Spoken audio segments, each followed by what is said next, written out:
What is going on? Welcome to the VinesPomcast. I am your host, Nick Kirby, joined as always by my pal Will Matthews, the Reverend at Did Liberty Win. How's it going, Will? I'm good. How are you guys doing tonight? I'm doing well. It is officially basketball season, so I'm really well. This is a football episode, right? No. Wrong place? I'm in the wrong place. No. It's basketball season. It's basketball season. I swear. Oh, okay. I thought this was our celebration video. Okay. We're very excited. Great bowl win last night for Liberty. Now it's all hoops. I'm so excited to have Zach McLearen joining us. He works over at a Sea of Red. Been wanting to have Zach on for a while and kind of get his take on the team and what's going on with Liberty Hoops. Zach, welcome to the VinesPomcast. Thank you. Thanks for having me on. I love this podcast, and I've been wanting to come on for a while too, so it's a pleasure to join y'all. Awesome, for sure. Zach, tell us a little bit about what you do over at a Sea of Red.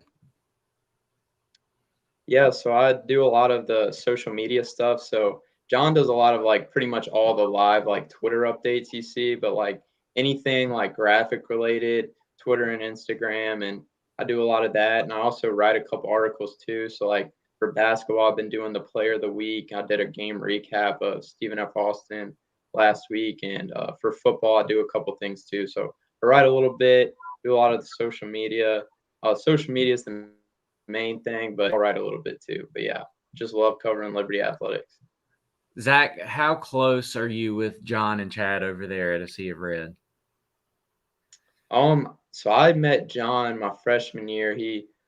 I had an account called Flame Zone, and he kind of took notice of that and then contacted me. We met up, and I joined the team basketball season freshman year. I didn't meet Chad actually till a Sea of Red tailgate this fall against Middle Tennessee.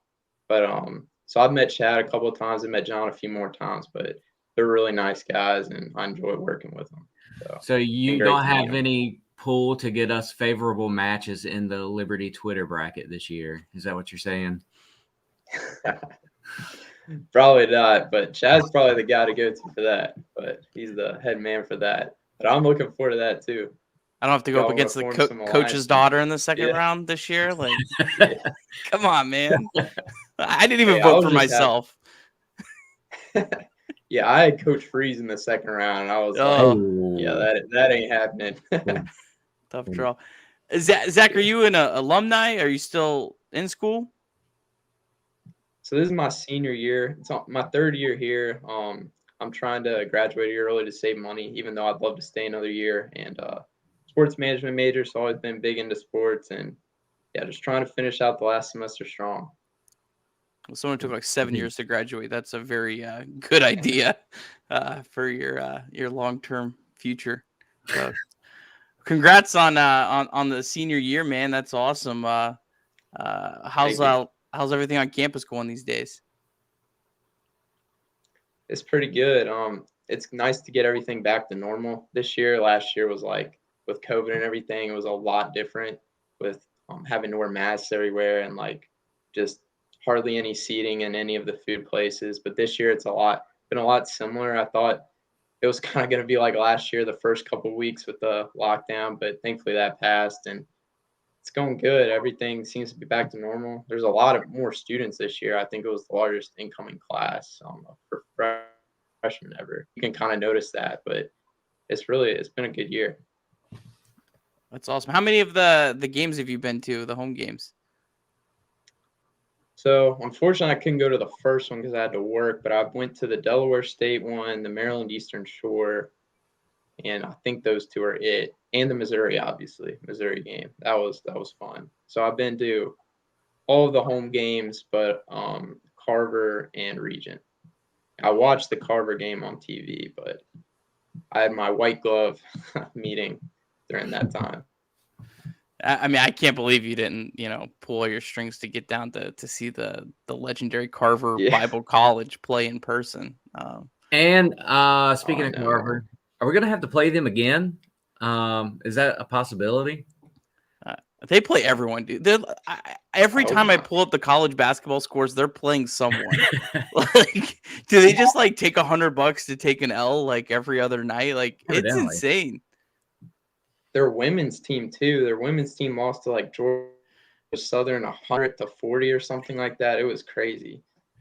I guess they just like preparing for their conference play by playing like D1 teams. I don't know, but I tried. Yeah, they play. So when I was doing the graphic for this, I was trying to look them up. Like, there's like not a lot of information.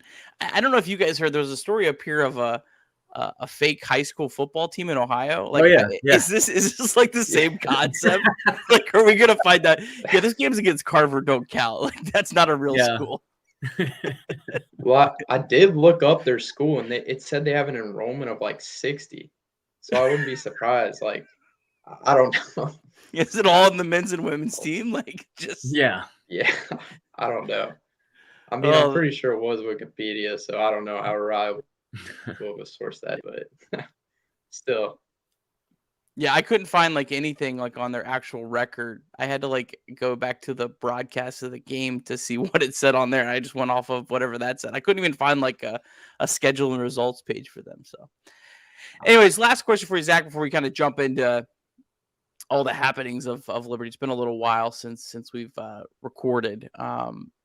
What's the atmosphere like at Liberty Arena? You know, as someone who's jealous who hasn't been there yet, how do you feel the atmosphere is? How it compares to, I guess, the Vine Center, because really last year probably doesn't really count.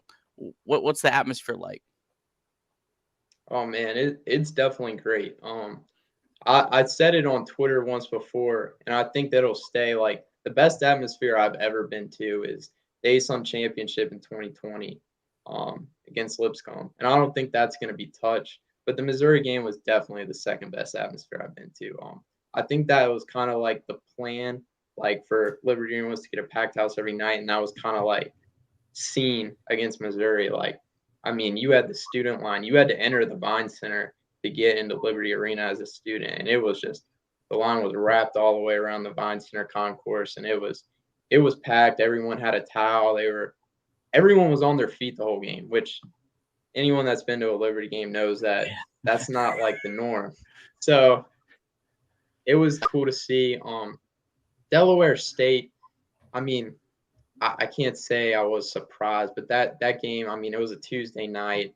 They're probably one of the worst D1s out there. I think I was looking at their schedule before the game. They lost to a team that wasn't even a Division I school. So there wasn't too many people there for that, but there was still like a pretty good crowd. And like Maryland Eastern Shore, like the students were gone.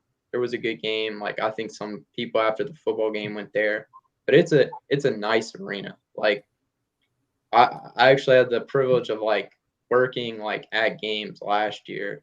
I interned with Van Wagner a little bit, and I got to go to the games last year in the COVID year when there was like no one in there. So it's like really nice to see like fans in there. But yeah, the light show was amazing, especially pregame. Like, when you see like all the flame effects on the floor, like that's sick. So yeah, it's been great.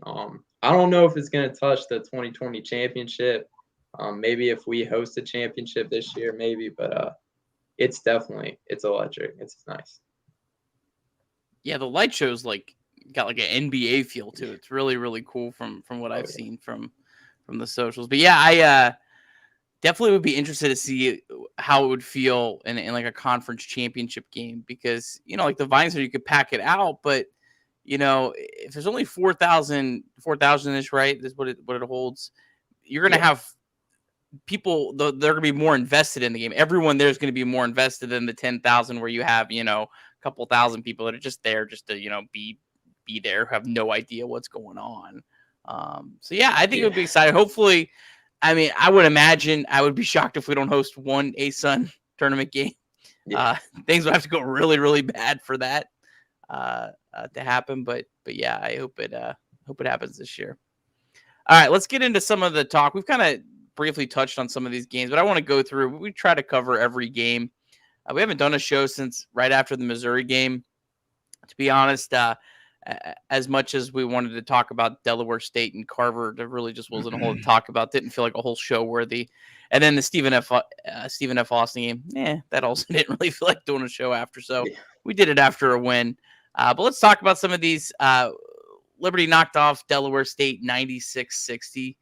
That was the first game. Like Zach said, Delaware State, they're like 346th in KenPom. They are one of the worst teams in the country, but it was really nice to see Liberty just completely take care of business in this game. They're a bad team. Liberty played them like they were a bad team. They just, from start to finish, dominated them. Held Delaware State to 24.3% from 2-point percentage. I think that might have been the best in the KenPom era, if I remember. Liberty's offensive efficiency rating was the Flames' highest ever in the KenPom era. That basically measures your shots based on how many possessions and your percentage. So it was just a really obviously great night. You guys got any thoughts about this game? I mean, one step up from Carver, I guess. I mean, at least it's a D1 win. I didn't get to watch all of this game. I can't remember what was going on. I only got to see little bits and pieces. I did see like where Brody scored like those 5 baskets in a row or something like that, and he just looked good. Yeah, I think they're a bit up from Carver. Yeah, they're at least recruiting D1 players, but yeah. But Zach, what do you have on this one? I mean, we were just lights out that game. Like you said, we kind of played them like the team we were. Sometimes we had the tendency to play down to an opponent, but not this game. I mean, I think they broke a program record for 3-pointers in a game with like 21 or 22. It was lights out. Brody, like, I think he kind of like showed us a glimpse of like the player he could be like for us like the next few years. Like, he kind of went off that first half, was hitting everything. Keegan continued his hot streak that game, and then I mean, everyone was hitting that night. Like, it was just one of those nights where everything that we threw up seemed to be going in. So it was a good night to watch as a fan.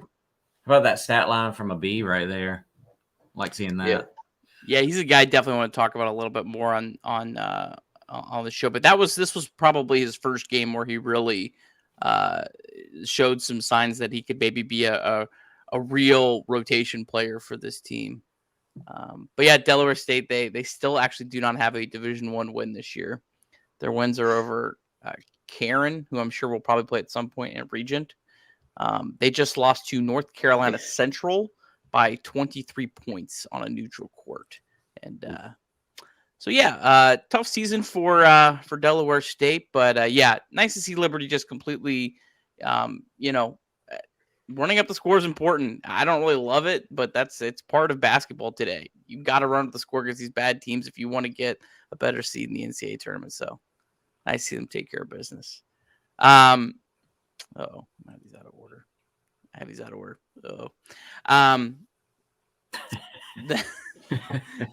The next game was over Carver. No, I had these in the right order.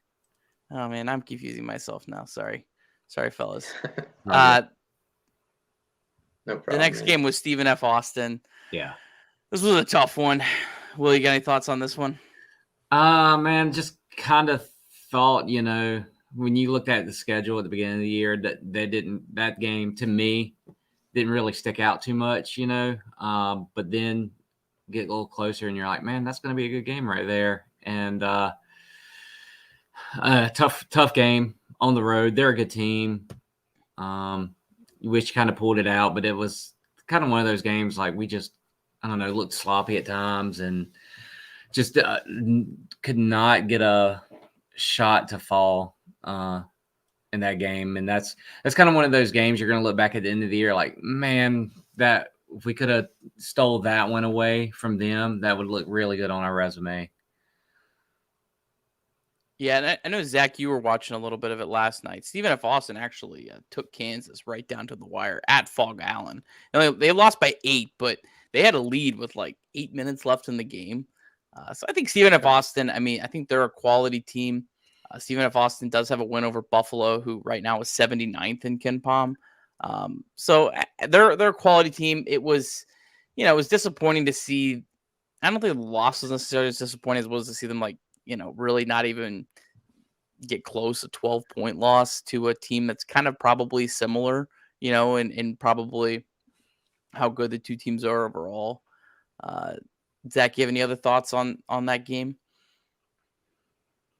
Well, like Delaware State was a game where we couldn't miss, and this was kind of like the polar opposite of that. It just seemed like everything we were shooting, couldn't buy a bucket. I think we were 8 for 36 from 3 in this game. So shot a lot of threes, didn't make a lot. I mean, both teams were shooting bad in the first half. Both were, if I remember correctly, shooting 30-some% in the first half. Game did not have a lot of flow, even though it was on Flow Sports. So second half, Zing! F. Austin kind of picked it up, and then their big man, I can't remember his name, but he kind of dominated in the paint, got some buckets. Also, the thing about that game was Stephen F. Austin didn't shoot a lot from the line, but they got to the line a lot and got, I think, 15 more points on the free throw line than we did. So, I mean, that right there, they kind of won at the free throw line, won double digits, and yeah, it's a tough loss. 24 attempts for Stephen F. Austin, 6 for Liberty in that game. Yeah. That was the story. Yeah. Liberty right now is 297th in the country in free throws per game at 14.8. So I know that Liberty's style, we're never going to be super high in that. It would be a little bit, I think it'd be nice to get up at least a little higher than around 300. Because Liberty has a lot of really good free throw shooters. McGee, Peebles, Keegan, Road. I mean, these guys should all be, quality free throw shooters if you're able to get to the line and steal some points there. But yeah, this was a stinker, and man, Flow Hoops is just the absolute worst. Whenever that dissolves, that'll be the greatest day. It did seem a little bit better in this game than it did when was that a tournament that we played on Flow Hoops last year? Was that the Bahamas tournament? Where it was like 2 years ago. Yeah. Okay. Yeah, that was unbearable. The broadcast was actually really good. Yeah. Yeah, no, yeah, sorry. The broadcast itself was good. It's just the whole concept. $30 a month for something that has ridiculous. Something that has, I didn't pay for it. I found a bootleg stream, but something that has like a handful of games. Like, it doesn't have big games on it. And ESPN Plus, which has 50 times the catalog, is $5 a month. So I don't know. These whole tournaments, I really don't like these tournaments at all. I get why teams are doing it. But these, there was 800 people at this game. It was a neutral floor game in Texas, in an empty stadium as part of the Hall of Fame, I think, tip-off or whatever. There's no one there. It's on a channel no one gets. It's just, it would be so great to have Liberty and Stephen F. Austin play a home and home. Like, that would be so fun. So I get off my soapbox on that. But I hate these tournaments. I hate Flow Hoops. Yeah. Gross. Any other thoughts on this one? No, I'm with you. I think a home and home instead of a tournament atmosphere would be I feel like a home and home would be beneficial to both programs. I mean, especially for Liberty. I mean, we can't get anybody right now. We have to get Carver maybe twice a year. So, yeah. I mean, I agree. I mean, and I won't.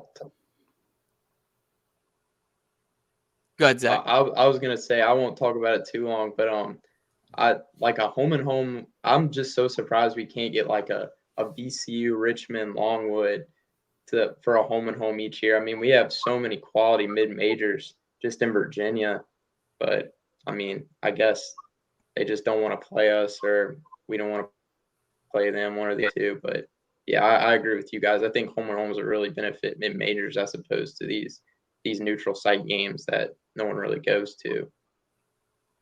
Yeah, I'm honestly curious, I don't know if maybe it's a pride thing, since I mean Liberty's probably close to like VCU's level at this point, right? Like, yeah, maybe a tad behind, but I don't think they're like so far above us. I don't know, honestly, even like a 3-for-2 series with them, like something like that. Yeah. Like when you play VCU on the road, if you lose to them with like the net system, it's no big deal. Like it's like, okay, that's great. That's a lot better than losing a neutral site game to Stephen F. Austin, because that lowers your quad system quite a bit. Road losses aren't bad against teams that are in the top half of college basketball. They're not going to ever really impact Liberty. So yeah, I don't know. I'd be interested to find a little bit more about that. Try to, maybe beef up the schedule a little bit. Or not even gonna beef up the schedule. I think the schedule's pretty fine, other than maybe a little bit too many of these carvers. But maybe find a way to get more games. Either, honestly, I'd rather play these games at Stephen F. Austin. At least have some sort of atmosphere and whatever. But yeah. All right, and then the Carver Bible College, 0-16 at the time. They're probably 0-25 at this point. This was stupid. I mean, I was watching it and just like, what is the point of this? But 95-36, I mean, I guess everyone was feeling good at the end of this. That's about all I got to say. Any incredible thoughts, fellas, on Carver? No, not really. I mean, to me, it's amazing that the team even can get up to play these games like this. And when you're going to win 95-36, I mean, I don't know, it can't be all that exciting. So, but it's good to see them, play well in those games, because that's the kind of game it can get sloppy and be a mess. Yeah, always worried about bad habits in these kind of games. So yeah, I mean, I feel like they played a clean game. I feel like that's a good point. Well, yeah. Zach, any thoughts on Carver? Yeah, I mean, like you guys are saying, it's one of those games with like no reward but a lot of risk. Like, you're gonna win this big. I would say the only thing like significant that happened this game was Darius McGee broke the all-time 3-point record for Liberty men's basketball. So that was kind of cool to see. Did it on the home floor. Like, it was against Carver, but it was cool to see it do it in Lynchburg. But yeah, just one of those games where it's like not a bye, but almost a bye at the same time. And but yeah, not too many thoughts. Budget saving win. All right, next. Yeah. This was a good one. This was a fun game. This was one that I think really left probably all of us with a really good feeling at the end of it. 10-point win over East Carolina. I think Liberty was a 2-point favorite in this game. So a really strong performance. Darius McGee, 27 points, 4 assists. Shiloh Robinson was just a beast. 14 points and 9 rebounds, was everywhere. Kyle Rode was 3 for 3 from 3, 5 assists. I thought he played by far his best game of the year. Hit the open shots, but wasn't trying to do too much. A really, really nice game from Kyle Rode. And then the one last observation that I had before I kick it to you guys on this, I don't think Brody really scored in this game, but it was very, very noticeable on the TV broadcast that Brody was playing just incredibly hard on the defensive end. Obviously, he's not the most gifted, defensive player, but with Liberty's system, if you can find guys to just play really hard, that can really, really, I think, carry a lot of weight. It stuck out so much to me in this game. What are your guys' thoughts on this one? This is the one game I kind of had circled on the schedule that I was really vested in, just because I was born in Greenville, where East Carolina is, and a lot of family went to school there, and I've been to 2 basketball games where Liberty has played at East Carolina. It's right down the road from us, and just know a lot of folks who are fans. So just for personal reasons, just kind of excited to watch this one. I didn't realize before I made some kind of asinine bet that if Liberty lost, I would get a tattoo, that East Carolina was as good as they are. I'm just kind of going through their schedule. I mean, they played Oklahoma very close to the wire. Yeah. Lost by 5. Just whooped Old Dominion the very next night. Played Davidson pretty close. And then some decent wins over some pretty good, mid-major teams. North Carolina A&T is a decent team. So, yeah, I didn't realize that I was dangerously close to hurting myself with that one. So, yeah, just a good effort all around. Shiloh showed just what he can do. And, I believe this was the first game after finals. And so, you kind of think like they get a little break or they're going to come out rusty. They came out like a well-oiled machine. So it looked good. Yeah, and they struggled out of the gates too, for this for a little while, and just the second half was just a near flawless performance. I thought. Zach, what was your thoughts on this one? I mean, it was a great game. I mean, after that Stephen F. Austin loss, we had Carver in between, but like we kind of talked about, that was like basically a bye game. So I was kind of like looking forward to seeing how they do against another quality opponent. I mean, ECU's AAC, Power 6, as they say. So I knew it was going to be tough. Like you said, they have great wins on their schedule. Played Oklahoma close. And I liked how resilient the team looked, because starting off the game, they didn't hit a lot of shots like the first half. The first half of the first half, they didn't look too great offensively, but then at the end of the second half, they kind of pulled back in it. Like you said, the second half was great. And that stat line you showed, like, kind of speaks to what I really like to see in the game, was that we had like players in double digit in scoring besides Darius McGee. Because Darius is going to do his thing. He's going to be up near 20 each game. But Kyle Rode and Shiloh both were in double digits. Shiloh was one rebound away from a double-double. He played his butt off. And then, as normal, the defense looked great. Like you said, Brody looked really strong. Like, everyone was out there giving their effort. Vin Zant was doing his thing as usual. I thought we looked really great. And I think that's, like, the type of game that can kind of, like, give you the confidence and kind of change, like, the direction of things are going. I think that's a really great win heading into Diamond Head when we're going to play some really good teams. Yeah, and that actually is Liberty's only win that's not a quad 4. So that's the only win quad 3 or better. Missouri's a quad 4. As awful as that is. Yeah. That's how bad they are this year. So yeah, I mean, a nice win. I mean, I think East Carolina probably, if they were in the A-Sun, would probably be like, one of the teams that Liberty would be competing against for like the regular season title. I think they're probably like similar like a Jacksonville State, or maybe Florida Gulf Coast is looking really, really good right now. But I mean, I think that's about the quality. Liberty won on a neutral floor, beat by 10 points. And yeah, that was a really nice win. And like you said, Zach, really nice win going into the Diamond Head to kind of give the guys some confidence. This is a big tournament for Liberty. And we'll talk about that here in a second. Any other thoughts on this game, fellas? Just impressed this, as you guys already said, the second half, the defense just looked really tight. It's really good. I love the energy on the bench too, when there didn't seem to be a whole lot of energy in the stands. Yeah, and East Carolina's a really good three-point shooting team as well. So you have to be, really disciplined because they're a team that, they're 40th in the country in 3-point percentage. So if you don't play tight defense, I mean, they could really burn you. Zach? My last thoughts is just, I mean, like I said, I think Darius is going to do his thing. He's going to be close to 20 pretty much every game. But I think it's going to be tough for a lot of teams to beat us if we have 2 to 3 scores in double digits, especially 3. So that was nice to see Shiloh and Kyle Road like get going, because we're a really good team if they're scoring double digits.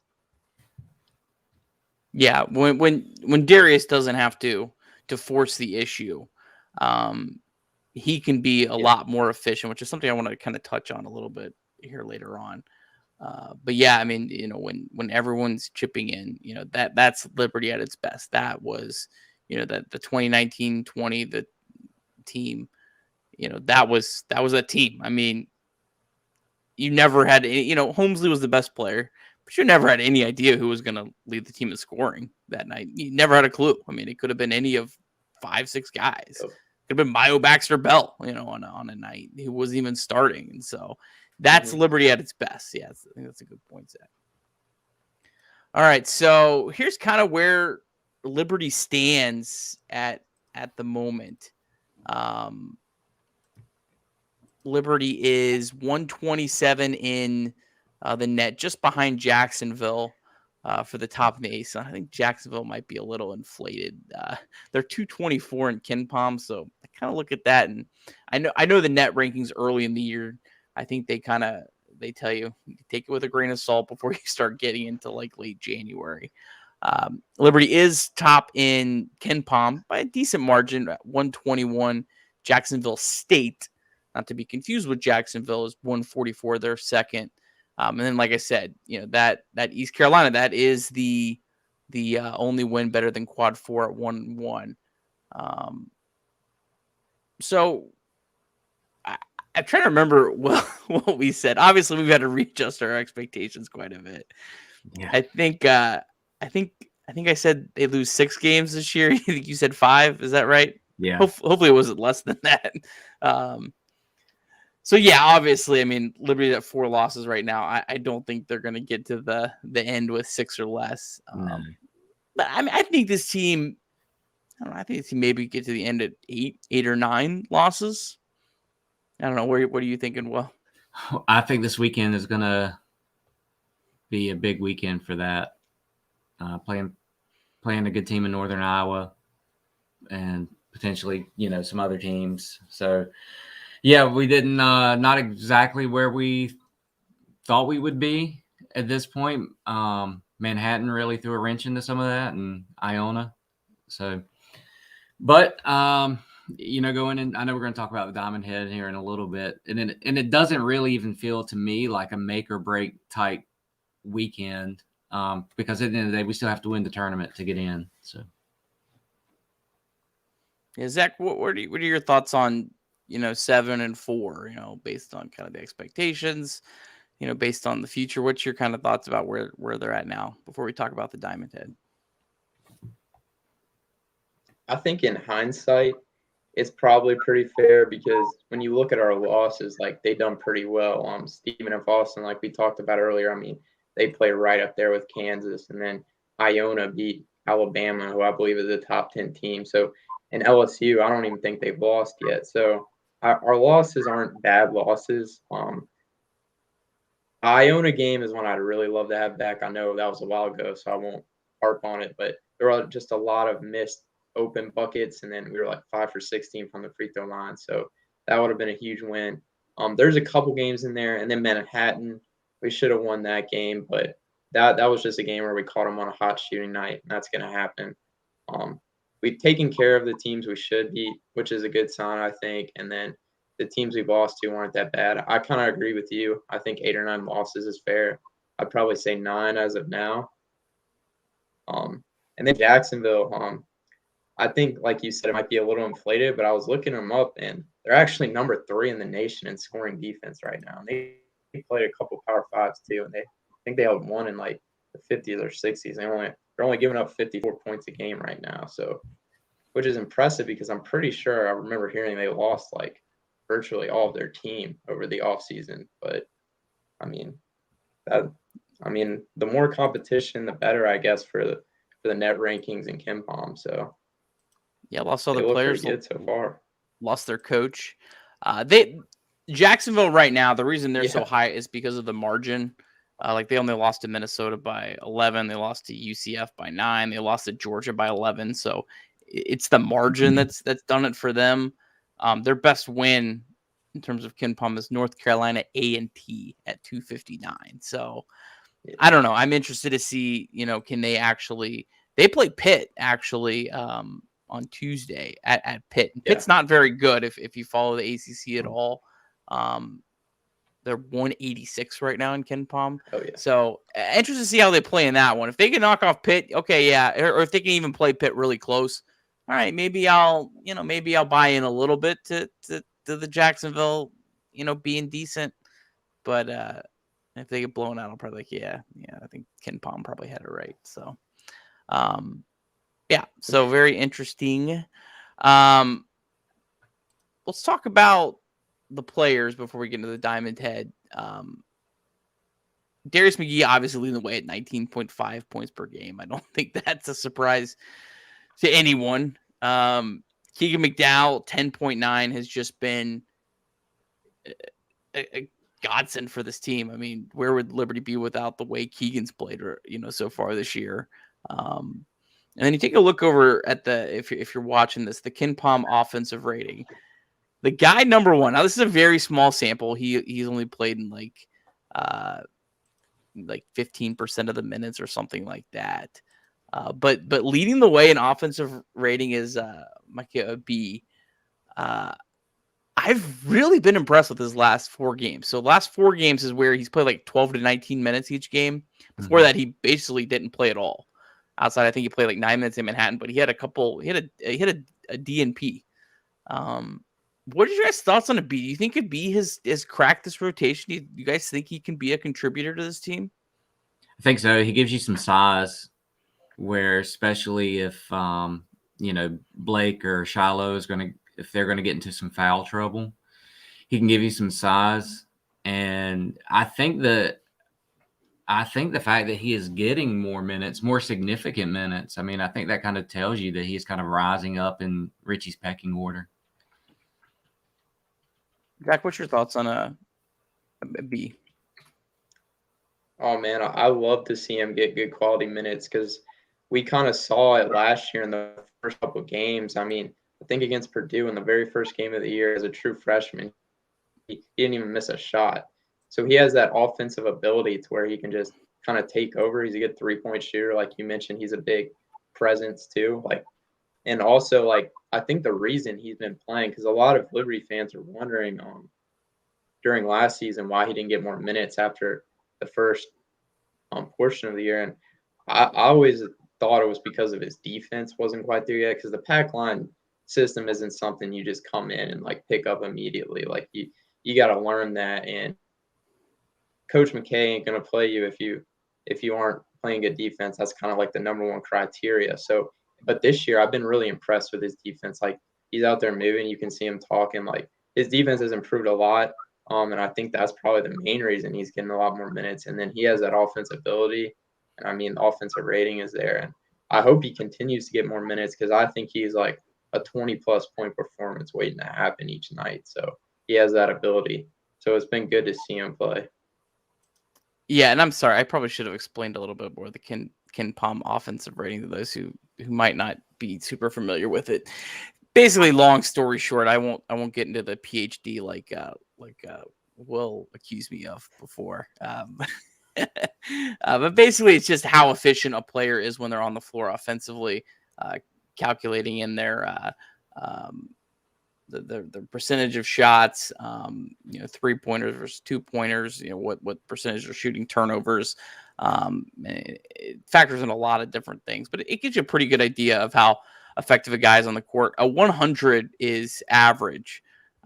Anything above 110 is good. Anything when you start getting up into that 130, like you see Keegan at, and above that is really, really good. That is towards probably the top in the country. In fact, Keegan McDowell's offensive rating, because he qualifies, B doesn't, is actually 64th best in the entire country of anyone. So that kind of shows just how good he's been. But yeah, I mean, I like a B. A B is just such a great example of the culture that Liberty has built with Richie. Guy comes in, has a couple incredible games, turns a lot of heads, kind of gets buried on the bench. I thought there was a good chance he'd transfer this offseason. I mean, who wouldn't have wanted that guy on their team and said, hey, I can find you more minutes. There's tons of teams across the country have been like, that guy scored 20 points against, was it Purdue? I mean, who's was number 1 in the country this year? Yeah, we'll give him a shot. Hey, we'll give you more playing time, but he stuck it out and he's waited his time. And I think Liberty just is so much better on the offensive end when he's on the floor, because he can help space the floor. And if you see Darius's offensive rating, it's actually below 100 right now. Now, again, we're early in the year. Darius is going to get that up. And a lot of it's just because he's had to shoot. Someone has to shoot the ball, right? Yeah, he had a rough time of shooting coming right out of the gate, and he's picking that up. Yeah, and he's had some turnovers that really you can't fault him too much for, just because he's had to kind of force the issue. But I think a guy like a B on the floor can really help Darius by spacing the floor and kind of giving Darius some more space to work. But yeah, I'm not worried about Darius. I think he's going to get that up. I don't think he's going to maybe get that offensive rating up to where he had it last year. Last year was 114.6. The year before it was 110. Might have a hard time getting it back up that high, just because he is going to have to shoot more. And the more you shoot, the harder it is to kind of keep that number up. But yeah, I the other guy on there that kind of sticks out is Vin Zant. Pretty high offensive rating. He can really play defense. Man, he is super talented. Struggling so far with the 3 ball. I know they're high on him. I know they believe that he can knock those shots. If Richie McKay doesn't believe you can knock down threes, he's not going to let you shoot threes, right? Yeah. So he must have some faith in him. So I don't know. Any other thoughts, guys, on kind of the overall the players, the points per game, offensive ratings? Oh, Vin Zant. It's there, that 3-point shot. I mean, that form looks really good. I'm just waiting for him to get a couple down, and like you said, he's locked down on defense. And then his athleticism is off the charts too. I think if he can become a consistent player on offense, I think he's going to be our best player next year once Darius leaves. That's my bold prediction. But Love it. It's really nice to watch him play. I mean, he's locked down on defense. He's intense. Like, I'm pretty sure he could lock up pretty much any guard in the nation. And yeah, that shot is there. It looks good. He hasn't hit like consistent yet, but I think it's coming. Be nice to see him just kind of have one of those like breakout games, like where he hits 3 threes, like Rode did against East Carolina. He was struggling with the shot, and you saw him bang 3 in a row, and you're like, okay, yeah, this guy can still shoot. Like, yeah, he didn't forget how to shoot. Players, these are 18 to 20-year-olds. They are going to be inconsistent, just like if I was shooting or whoever. But all right, let's go to the Diamond Head. Let's look at this. So Liberty's first round game is against Northern Iowa. Liberty is now a underdog in this game. They're a 1-point underdog according to KenPom. They've been favorites all year, but Northern Iowa has been soaring in the rankings. Northern Iowa yesterday won at Marshall by 15 points. A really, really impressive win. They're up to 114 in KenPom right now. If Liberty wins that, they would play the winner of Wyoming and Stanford. And then here's kind of where everyone stands in the tournament in terms of their net ranking in KenPom. So we'll run through the net, and if you're watching, you look at the KenPom. Wyoming is actually 18th. That could be a potential second round opponent. Don't think Wyoming's going to stay at 18th. They're 110th in KenPom, so I think they're going to come back down to earth. But obviously, when you're 18th, like, you got a long way to go down before you're, still a quality opponent. BYU at 25, that's the big one. Vanderbilt has cracked the top 198. Stanford at 133. Northern Iowa's 166 in net. Hawaii 216 and South Florida 262. And then how this works on a neutral floor is any of the teams that are 1 through 50s quad 1. So Wyoming, BYU are currently quad 1. Neutral, it's quad 2. Neutral, it's 51 to 100 is quad 2. So if Vandy fits that, Stanford and Northern Iowa would be quad 3, and then Hawaii and South Florida would be quad 4. So long story short on this, the first game is huge for Liberty, because if you look here at the bracket, a win pretty much would guarantee that, barring a crazy upset on the other side of the bracket, that Liberty would avoid playing South Florida and Hawaii, which would be the goal, because their quad 4 game, they're not going to benefit you even if you win that. Liberty wants to get as many of these quad 2, quad quad 1, even quad 3 games as they can. So if you win that, you're going to play Wyoming or Stanford. Wyoming would be really good. Even if you lose that, you're going to play the loser, we assume, of BYU and Vanderbilt, which is going to be another quality game. So winning this first game is really, really huge for Liberty. I'll shut up. What are your guys' overall thoughts on the Diamond Head? Just some good teams. I'm just kind of going through UNI's schedule, and it's like their losses are really bad losses and their wins are really good. They've been very inconsistent, yeah. Yeah. I mean, they beat number 16 St. Bonaventure. That's right, by 10 at St. Bonaventure. Yeah. Lost at home to Nicholls State, but, but won at St. Bonaventure and at Marshall. Yeah. Yeah, kind of crazy season for them. It almost seems like a coin flip. Yeah. Zach, what's your thoughts on this tournament? Yeah, I mean, this is a really fun tournament. When I saw we were going to play in this, I got pretty excited. I mean, when you see teams like BYU and Stanford in there, like, it's a pretty big opportunity for a school like Liberty. But NIU, like, that's a big game because, I mean, that's or UNI, I should say, that's a very respectable mid-major. I mean, they've been in the tournament multiple times in the last decade, won some games in the tournament. Yeah, I mean, they've always been a good mid-major in the Mountain MVC, I think. So I think that'll be a really tough. And like you said, is the first game we're not going to be favorites in. So that's going to be tough. And then, but if we get by that, you made a good point.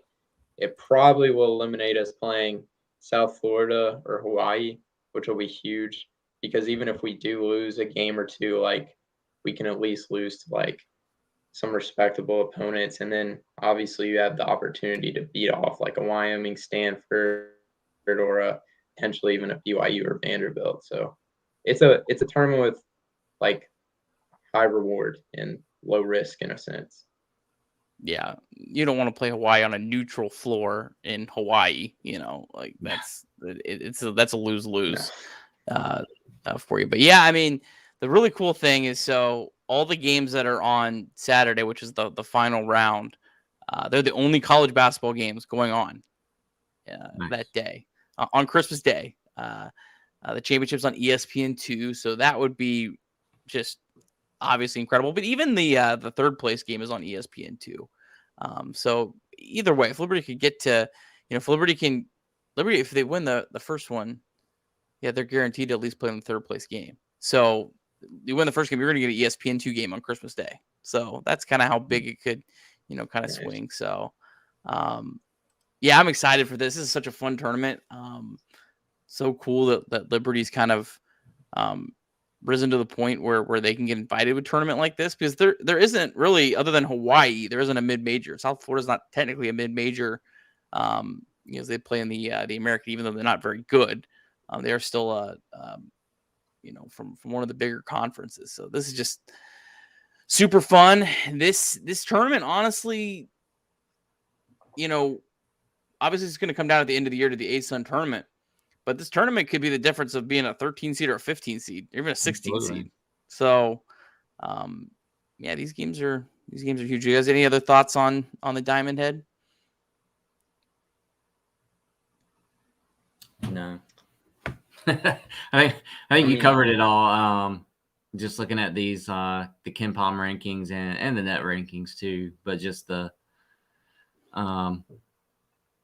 it's pretty cool. It's cool to see some of these teams that we've never played before too. I mean, we've played Vanderbilt, and beat Vanderbilt, but outside of that UCLA game a couple of years ago, we don't really get to see some of these like West Coast teams a lot.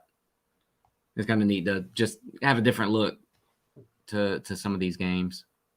Game against BYU would be so fun. Yeah. Oh man, on Christmas Day. Oh, yeah.